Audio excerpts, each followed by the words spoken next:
pero yo me acercaré a Dios, pues para mí eso es lo mejor.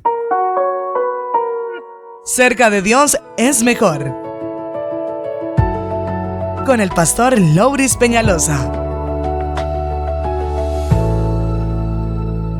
Hola, Dios te bendiga, qué bueno encontrarnos para seguir compartiendo la palabra de Dios. Vamos a hablar en estos días acerca de algunas cosas que la Biblia menciona como señales antes de su segunda venida. Qué interesante que podamos aprender sobre este tema a propósito de todos los acontecimientos.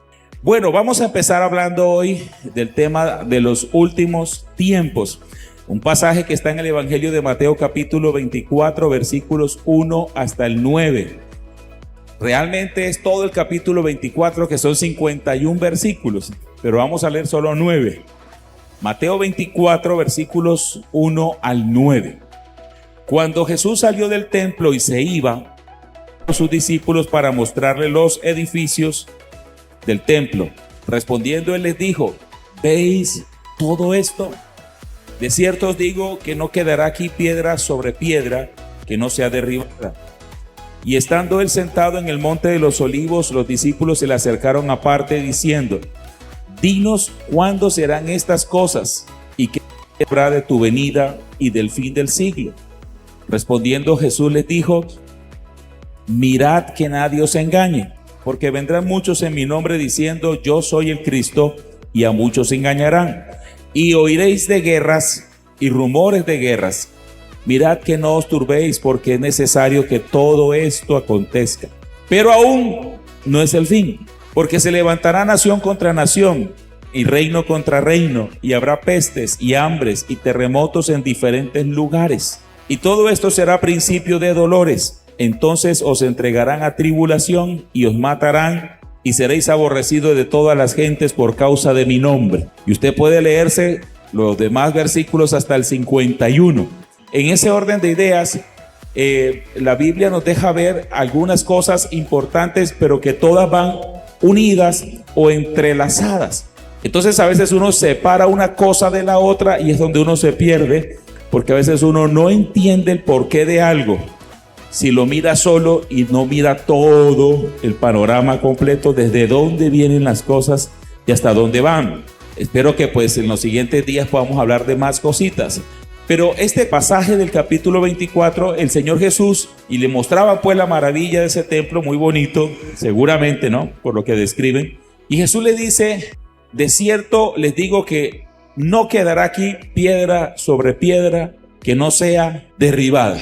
Y luego le dice la gente: Señor, dinos cuándo serán estas cosas. Y luego sigue diciendo: ¿y qué señal habrá de tu venida, y del fin del siglo? Y aquí encontramos tres preguntas diferentes. ¿Cuándo serán estas cosas? Que no quedará aquí piedra sobre piedra. ¿Cuándo será que el templo será destruido? La segunda pregunta es: ¿qué señal habrá de tu venida? Y la tercera pregunta es: ¿qué señal habrá del fin del siglo? Tres preguntas en una. Y hay tres respuestas. 51 versículos. Mateo está hablando de estas tres respuestas.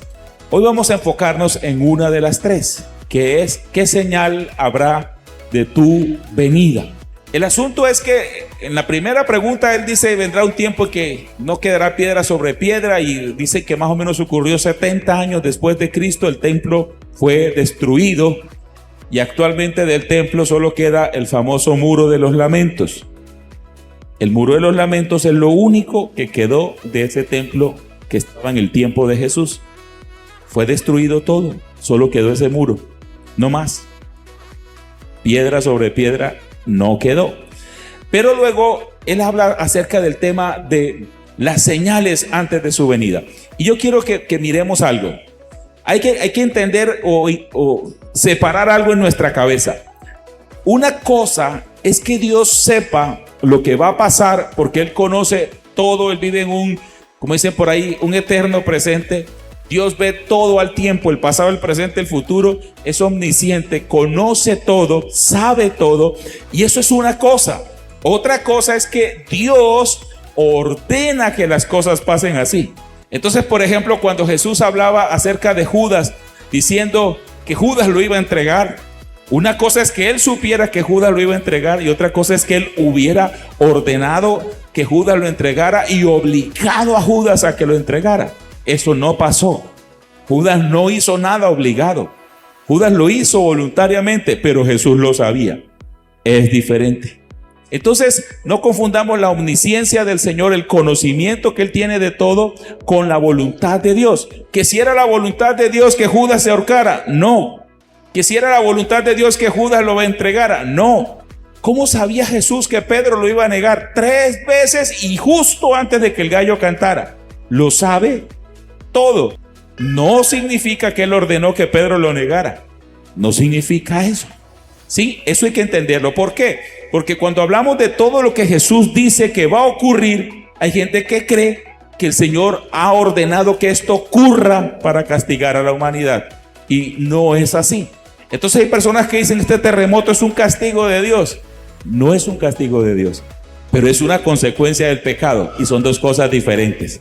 Estamos aprendiendo poco a poco acerca de este tema tan interesante. Continuamos en la siguiente ocasión, así que no te lo pierdas. Acércate a Dios porque cerca de Dios es mejor. Que Dios te bendiga. Casi todos creemos en Dios, anhelamos su ayuda, pero la mayoría de las veces lo ignoramos a Él e ignoramos sus principios. Te animamos a que no solo creas en Dios, sino a que vivas cerca de Él, porque cerca de Dios es mejor.